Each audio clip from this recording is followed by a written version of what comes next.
Welcome to the Protein Snack Shop podcast. We're excited you're all back with us today. We have a very special guest with us in-house. Well, she's actually streaming from Wilmington, North Carolina. You want to introduce her? Yes, our very own Dr. Melody Kyzer. Little backdrop on Dr. Kyzer. Dr. Kyzer reached out to us about a year ago and said, have you guys ever thought about moving your products into the hospital and nursing home arena?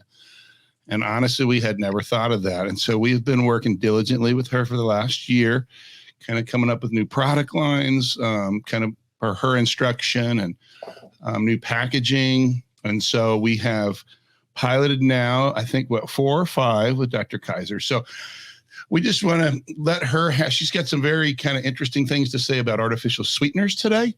And then I think she's going to wrap it up a little bit with the sweetener that we use and kind of give a nice little education piece on. Yes. First of all, Melody, tell us about your background, who exactly you are, what you do.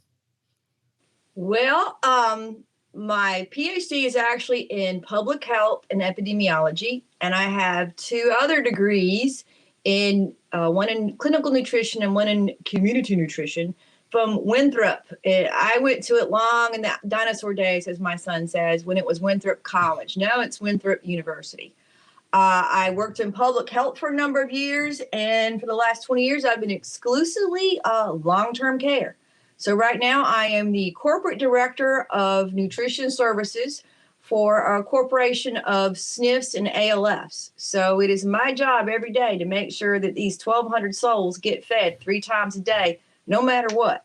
So it has been a very interesting and frustrating yet enriching job. And I'm really happy that I met you guys because y'all have really made my life a whole lot easier. Likewise. It's been a blessing getting to meet you and getting to know you. Well, Absolutely. Cool. Can I use my tagline that I've been dying to use? Yes. Well, hello, ladies and gentlemen, boys and girls. It is time to get wiser with Dr. Kyzer.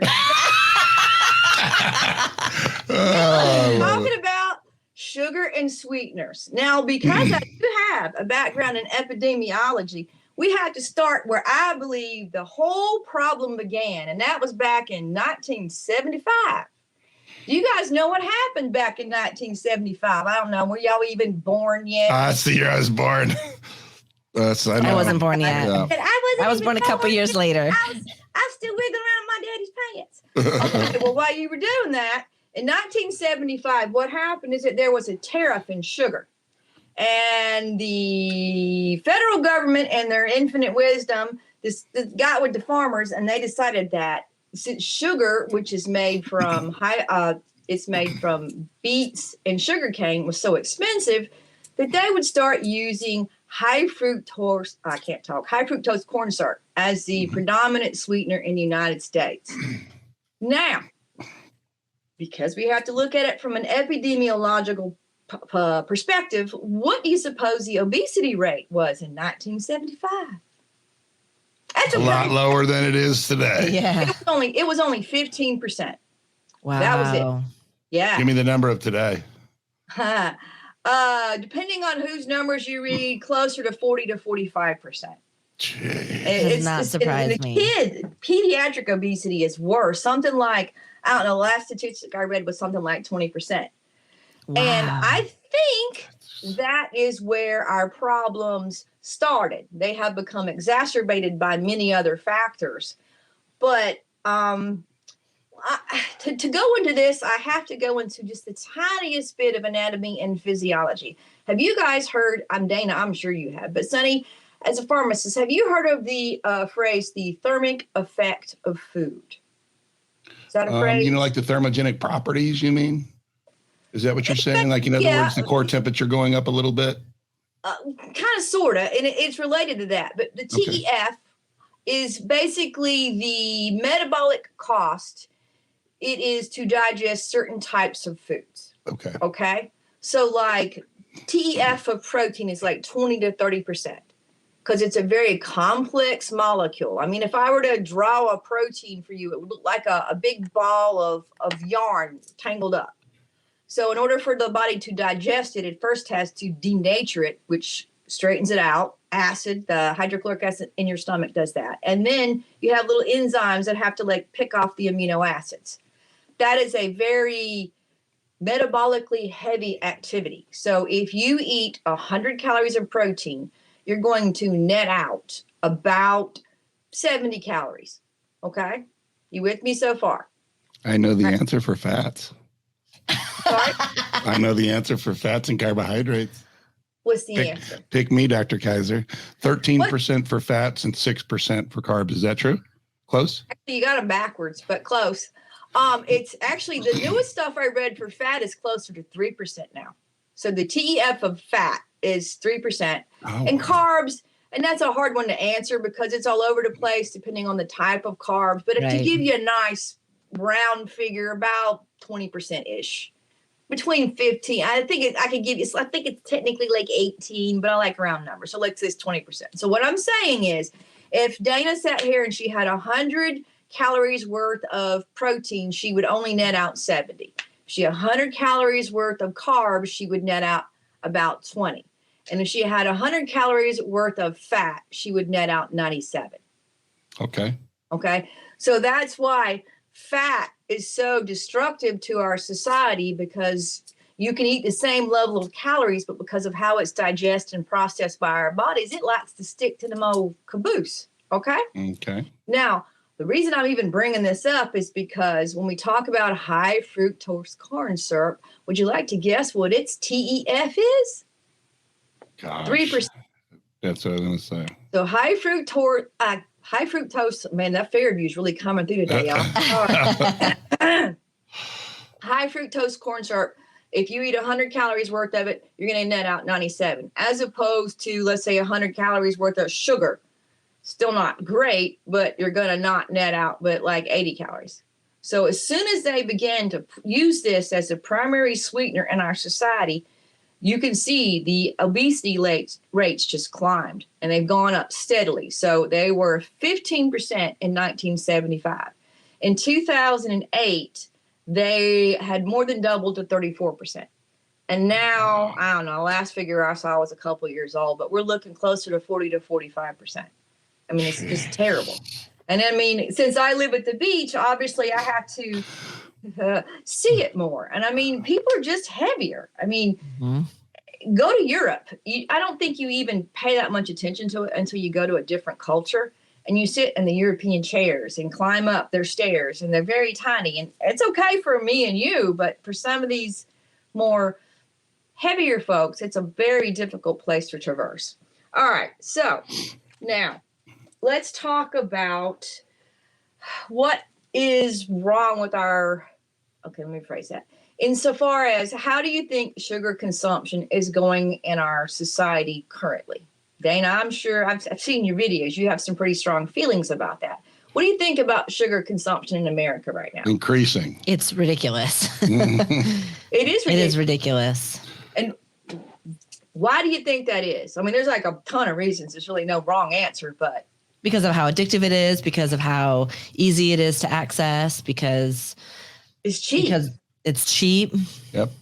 That's a great point. It's very cheap. Absolutely. And I mean, and people find it to be satisfying, even though it's not, but it's a comfort. Yep. It is. I mean, when you're upset, sometimes those double cooked fries will comfort you. I'll give you that. But another little interesting study I read, this was, I don't know, a few years back. Fast food places. Why do you think people actually go to fast food places? Do you think they like the taste of McDonald's, Hardee's, all of them? It doesn't really matter. Convenience. It's convenience, but really the biggest issue that they were identifying in these research is money. It's the cheapest place. Oh yeah, that's absolutely a great point. it is. You're right. Right. Get those chain places and hit the buck menu. And it's been a while since y'all been in college, but you remember those days when you're poor. I mean, I'm rolling quarters and collecting cans. Taco Bell, girl. Ramen noodles. Cheesy roll-ups. Yeah, baby. Ramen noodles and bologna got me through, I'll tell you, at least 2 degrees. But I digress. Again, a lot of these places like the McDonald's, and I'm not trying to pick on them, but a lot of these fast food places, most of their stuff is processed. They don't even cook food in there anymore. Look in the back. Microwaves. when I was a teenager, you'd go to a hamburger joint. They're literally frying things in the back. You see them cutting the onions and that kind of stuff. What do you see in the back of there now? Microwave places. They stick it in something. They nuke it. Let me rephrase. They irradiate it for a minute and then send it off to the unsuspecting consumer. So the more processed our food supply becomes, the more proliferated with high fructose corn syrup. Now, here's another thing. Because I do food service, I have to obviously sometimes order enough food for hundreds of people. Are you guys aware that American Coke is different than Mexican Coke? I've heard it tastes different. I have heard that. I literally have to hit the either American Coke button or the Mexican Coke button. And there's only one ingredient that's different. Mexican Coke uses real cane sugar. So when you see those like the Pepsi with the real cane sugar, all that really is the Mexican Pepsi and the Mexican Coke being remarketed in America as something that's more healthy, but that's all they do in Mexico. Do I think that probably is related to the fact that Mexico has markedly less obesity? It's certainly not hurting. I mean, you can't find a soda over there with high fructose corn syrup. And again, speaking of high fructose corn syrup, what do you suppose the largest source, where do most people get that garbage from in their diet? Is Their beverages, probably beverages. Beverages. So yeah. 42% of all Absolutely. of the sugar that people eat comes through their drinks, specifically sodas. Soda is killing the United States citizens. It's full of high fructose corn syrup, and it is absolute poison and garbage. Yep. As a trainer, I used to have people when they would actually start tracking their food and their beverages, they couldn't believe how much of their calories and their sugar that they were getting through their beverages. Oh, yeah. And now I'm going to step on my own toes on this one, but being from the South, it's sweet tea. And I mean, you go get the big buckets and the big gulps. And some of those beverages have like 1,000 calories. Wow. And they showed like, was it like in a sandwich baggie full of sugar is what's in one of those big gulps that you get at the gas station. Yeah. Wow. I mean, they're putting probably, to give it in something you can imagine, like 2 cups per gallon as far as that's what the sugar would look like. Mm-hmm. I mean, got to be buzzing by the time you're done. All right. So given our food supply is far more processed, we're drinking a lot more sodas, we're eating a lot more junk. So what is this sugar doing to our society? Well, obviously it's making us fatter. And what a lot of people do not realize is that by becoming fat, you increase your risk of diabetes. A lot of people think you just have to have the, genetics for diabetes. Now, genetics has a huge part in it. But what people don't oftentimes realize is that fat makes you insulin resistant. So the fatter you become, the more insulin you're going to have to produce. And typically what happens is people will become overweight. They'll go to the doc. They'll get an oral hypoglycemic, something like metformin or something. My brain's not working. This is more Sonny's bag. But anyway. Yeah. Now you're speaking my language. Their pills, all they do is they poke at your pancreas and make it work harder and harder and harder. Right. And again, so the heavier you get, the more insulin you have to make. So you take a pill, which causes your pancreas to work even harder. One of the side effects of those medicines is weight gain. So then you get even heavier. You got to increase your dose. And after a while, the pills don't work. And once the pills don't work, we're onto the needle. And then once you're on the needle, that's where we are. And a lot of it is linked to the fact that people are just too darn heavy. Yep. So, I mean, most of what is wrong with people could be fixed if they drop 30 or 40 pounds. And when you go to the doctor says, hey, man, you need to drop 40 or 50 pounds. Suddenly you're a jerk doctor and you change and go to somebody else because there certainly must be a pill to do this instead, right? Right. Quick fix. Quick fix. Everybody wants the quick fix. Yes. So what does sugar do? Well, sugar can actually give you a fatty liver. A lot of people don't realize that either. It can increase, it does increase your blood pressure, and it can actually increases your level of chronic inflammation. And if you read anything about chronic disease, most of it starts with inflammatory situations in your body. Dana's nudging me under the table with her knee, and I don't know why, Dr. Kyzer. Did I say something? I said none of this applies to me, so I don't know why she's doing it. It seems like a mystery to me. I know. I don't know if she's just got a twitchy leg or what's Sorry, I going on. can't control my All right. leg. So given all of that, hang on one second. Let's talk about sweeteners, because people's response to the ever increasing level of obesity isn't actually to ingest less sugar or be more active. It's to use artificial sweeteners. Now, I'm not sure there's a whole lot of research to back this up, but I do believe that I think that artificial sweeteners proliferate your need for additional sugar. Agreed. This theory is proved over and over again by going to the state fair. Anytime you go to the state fair and they're frying something disgusting, I don't know, an elephant ear, a Twinkie, Oreo, they'll fry anything. Nowadays, it's fried butter. I'm sorry, what? They deep fry butter. Yeah, we actually saw that. They freeze little pouts of butter, deep fry, and batter them, and then deep fry them, and you eat deep fried butter. Yeah, it blew my Wow. mind too. Yeah. That Anyways. doesn't even sound remotely appealing to me, but Mm-mm. okay, whatever works.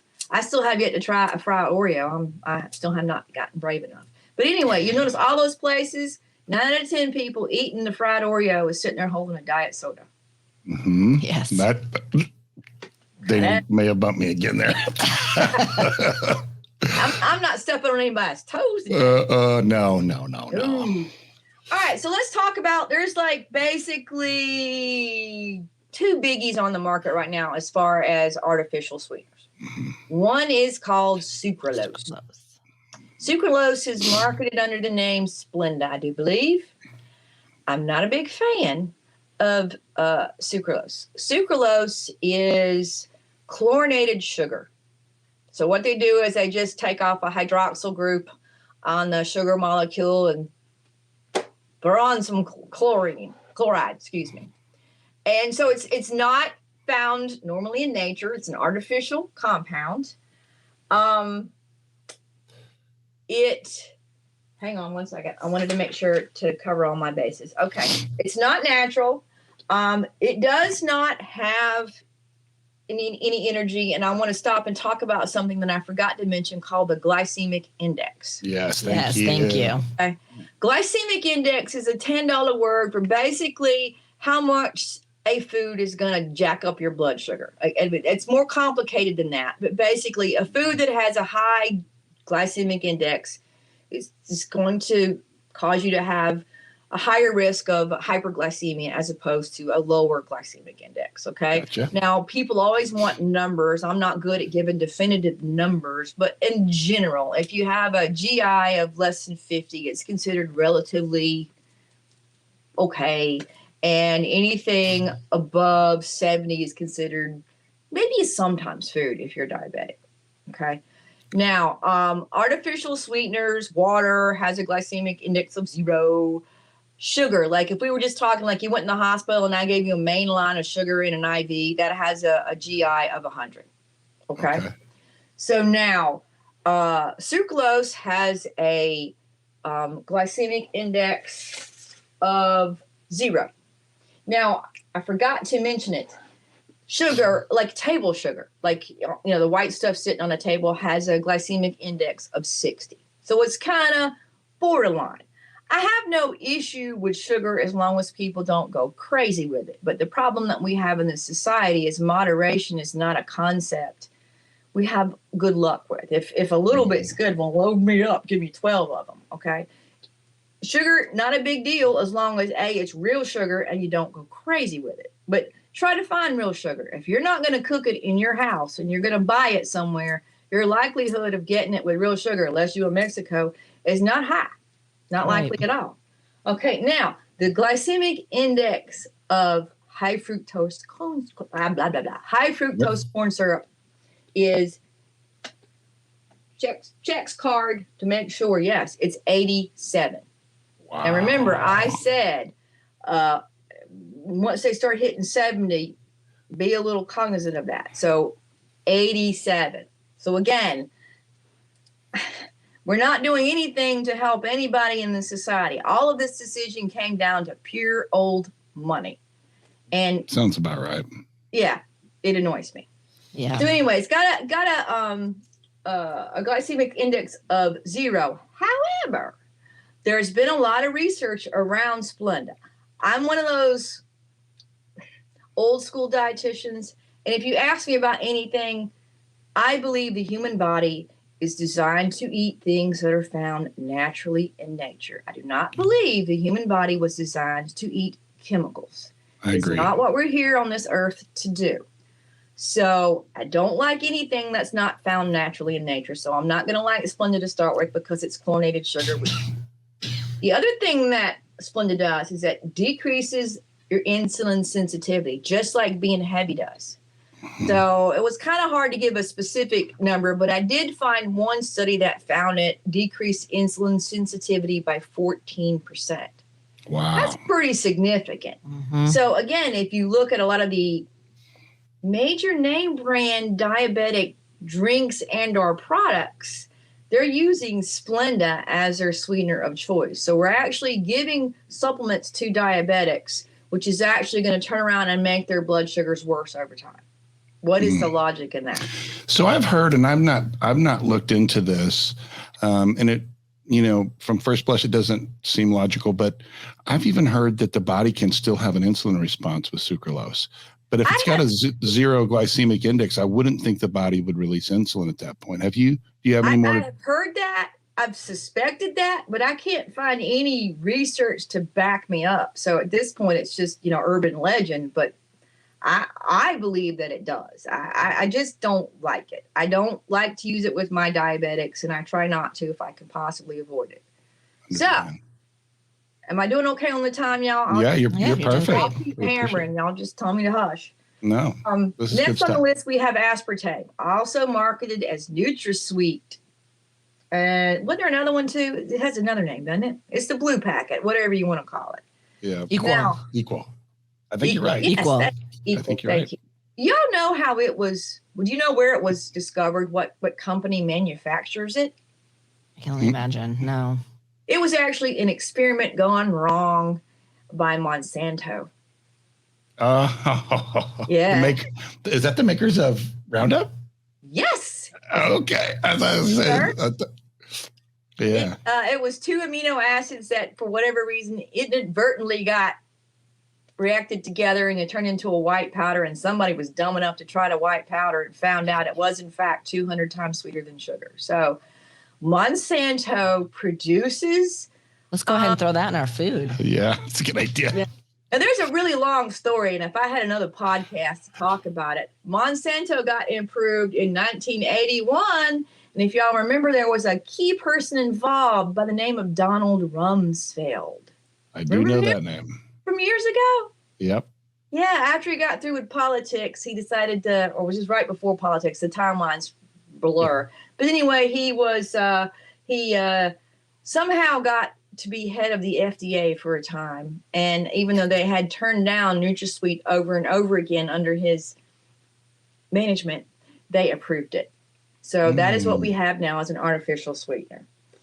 It has been approved since 1981. It is, if you read the research, it has a glycemic index of 0. There is a plethora of information to say that it is safe.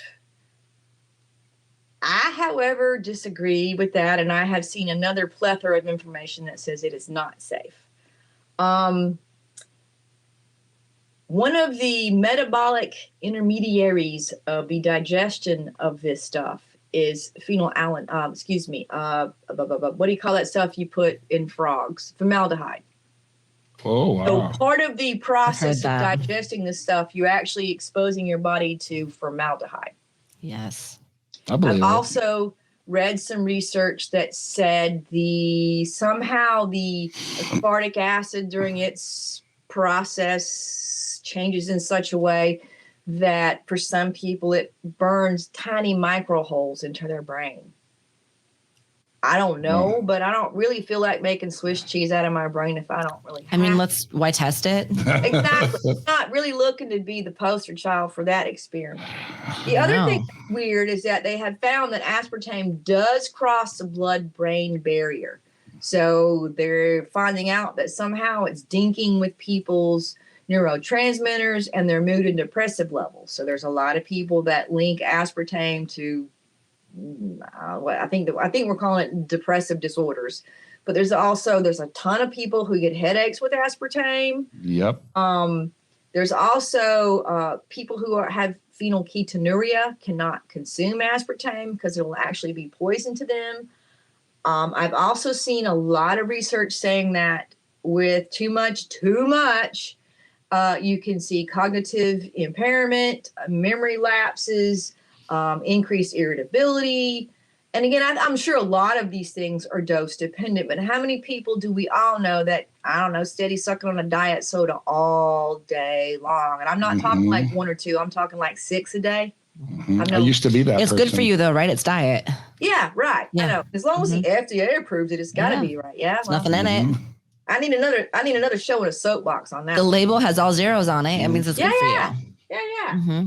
So again, it is not natural. I do not like it, and just because I've known enough people to have negative side effects that at least make me a little squirrely about it. So what do we use? Well, that leads me into what I would consider to be the premier sweetener, known as erythritol. Erythritol, I'm sure you have some experience with this, Dana. I heard of it. All natural. It is made from fermented glucose, which comes from corn. Okay, all natural, no chemicals. It has been used for decades, and unless I'm mistaken, I think the Japanese started using it first. You can correct me if I'm wrong on that one. Yes. But I'm pretty sure. Okay, so why do I like erythritol? Well, erythritol also has a glycemic index of 0. Yep. Okay. As another happy accident or happy benefit of erythritol, because it is a sugar alcohol, it cannot be broken down by the bacteria in your mouth. So let's say you're out camping or you're somewhere where you can't get to a toothbrush. If you pop in a piece of gum with erythritol, it's almost as good as brushing your teeth if you get in a pinch. Yep. Okay. Yep. So it does help with tooth decay. It has a very low glycemic index. There's a lot of research to show that for whatever reason, and they're still trying to figure out what the mechanism is, but that it actually helps reduce obesity. That populations who use erythritol tend to be thinner. Well, let's look at the Japanese population. It's a widely used sweetener there. I mean, obviously there's some obesity, but compared to what we have in America, it's not even close. No. It's good stuff. Here's the cool part, though. I've seen some stuff this morning that says erythritol helps to also scavenge free radicals. I did read a piece of research on that. Yeah, and for the people listening, free radicals are basically the mutated oxygen molecules floating around in the world, and they cause chronic disease and cancer and all kinds of bad stuff. And your body, it has certain, our immune system remove them from the system. And so this actually helps boost your immune system to help remove them from the body, which will help reduce all kinds of chronic disease. It helps reduce inflammation. And I saw another study this morning that actually said erythritol actually protects the epithelial lining of your blood vessels to help prevent vascular disease. Yes, I've heard that and too. High blood pressure. So, I mean, this is some good stuff. I mean, I have only found one bad effect of erythritol, and that's only used in super huge doses, is that it could in fact cause flatulence. And I've seen a lot of studies that basically after you have it for a day or two, your body adjusts and it's no more. And I can tell you that was my experience with erythritol. I was gassy for, I don't know, a day or two, and then it cleared up, and then I was right as rain from there on out. I've also heard that there's more, because sugar alcohols, there's other kinds of sugar alcohols other than just erythritol. Maltitol. Yes. And some of them are more processed than erythritol. Right. And so I've heard that with a lot of those other ones is where that comes in, where a lot of the flatulence and that kind of stuff comes in. But erythritol in smaller doses is a lot less likely to do any of that. Oh, yeah. And I'm talking about you'd have to eat like all day or something. I mean, for like a casual use, it's a piece of cake. And again, I mean, from all the sweeteners that we have, this one is looking like the Cadillac. And I saw a bunch of research where the CDC and the feds and stuff are trying to make this more prevalent in our food supply, but it's expensive to make. So because it costs more expensive than other sweeteners and it's not cheap like the high fructose corn syrup, it's not making it into our food supply as quickly as I think that it should. It's about 15 times more expensive than table sugar. Was that the number 15? Yeah, from the research that I've done, in purchasing it, it's about 15. It just depends on where you get it, but of course that's when like you're doing everything. an announcement. Yeah. But I think, up to 15, I would say the range is somewhere in the 10 to 15. So it's like you're saying, it's a lot more expensive. It's a lot more expensive. And again, since we're looking at the things about food, sometimes people's agenda is about the lack of cost. But again, when you look at something that's sweetened with erythritol, it's going to cost more. But again, you're looking at something made with the premier sweetener. I've just gone through everyone we have. Everyone I talked about has got bad stuff in it. I don't have anything bad to say about erythritol. This stuff is the juice, man. Mhm. Good stuff. So I was super happy when I found your product because you guys check all the boxes. You're not using the stuff. I didn't want to give that less than optimal sweetener to my residents. I don't think it's good for them. And I don't think it even helps with glycemic control. The folks that I've seen use it did not see a noticeable improvement in their blood sugar levels. However, I have seen a tremendous improvement in blood sugar levels using erythritol as a sweetener. I recommend it to anybody who asks. The other thing about it is, isn't it? it is harder to find. It is becoming easier to find nowadays. Sprout and Whole Foods, you can find it. They have it now at Walmart. You can buy it at Walmart. Yeah, like a pound or two bag. Yeah, small bags, but it's becoming a lot easier to find. The other thing that erythritol doesn't have that some of these other fake sweeteners have is that horrible aftertaste. When you use stevia or Splenda or any of these other ones, like they have a funky aftertaste. And we hear that over and over and over again when people try our products and they find out they're sugar-free. They're like, but it doesn't taste sugar-free. It doesn't have a funky aftertaste. I'm like, to me, we use erythritol. The worst aftertaste in the world. It tastes like licking the sidewalk, but I mean, everybody's different. I know some people love this stuff, but I can't stand it. I can taste that. And remember, I was born in the time where Tab was still popular. So, I mean, when I was a teenager, we actually had to make ourselves learn to drink that mess because it had one tremendously large aftertaste. I'll tell you that.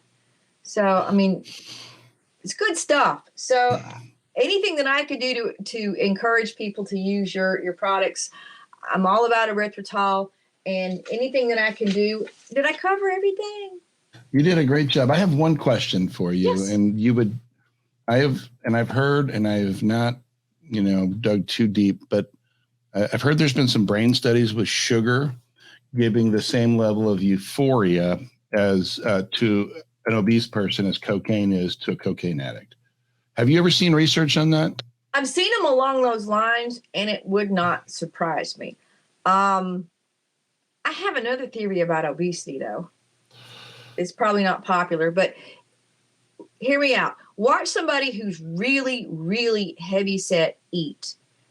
They eat very quickly. I believe part of it is also linked to they don't like any kind of stimulation in their mouth. So and I don't mean this in a bad way, but they almost like dog eat. Just get it down so you don't have to chew it. There's something about I swear it's linked to the brain chemicals or something, but about the mastication, there's a piece of that too. I don't know what it is, but I've been observing it. It's all twisted up into some very complicated. Absolutely. So to summarize, obviously for the viewers, and thank you so much, by the way, this has been great. I've actually learned a lot today too. And I've done a ton of research myself and, I'll talk, buddy. Well, and the thinking changes, over time, how we look at things in nutrition. I'm sure you would attest to that.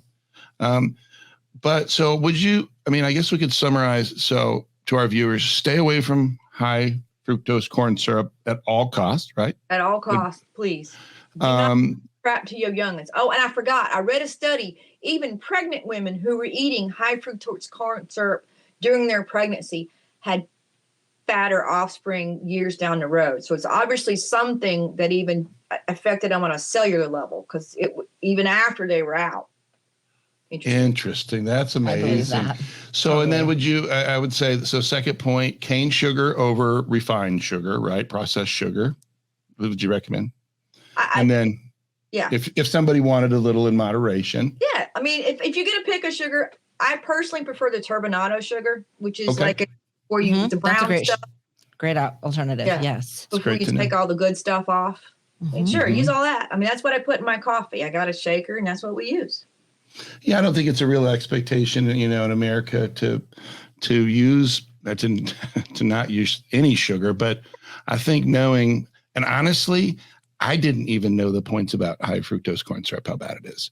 So I think a big win for most folks out there in their journey along in health and fitness, right, would just if they would do one thing to stay away from that. Yeah, that's great to know. That's one little tiny thing that you can do. And I mean, again, most people don't even know. Look at ketchup. You got freaking high fructose corn syrup and ketchup. It is everywhere. It is everywhere. And I often talk to people about that. I get asked about my diet frequently and about when I'm at the gym or when I'm out and about places. And, there's so many fad diets out there. There's so many different things that people are doing. I eat a lot of meat myself. There's keto diets. There's low carb diets, there's whatever there is out there. And truly, I feel that everything in moderation. I don't believe in a diet. You need to live a healthy lifestyle. But there is one thing that I absolutely 100% agree with, and is that people need to cut sugar out of their diet as much as they possibly can. And that doesn't mean replacing it with fake sugars. Yeah, we're not saying live like a Spartan, just moderation. Moderation. And if there's something... a little plug for Protein Snack Shop. If there is something good out there that is made with amazing ingredients that you can substitute for those for people who are going sugar-free, or for people who are looking for things that are high protein, why would you not do that? And unfortunately, there's not that much out there that's good that is sugar-free. There's just not. That's satisfying. I'm going to give you another little plug, because I got one in my refrigerator and I'm going to get it after we're done here today.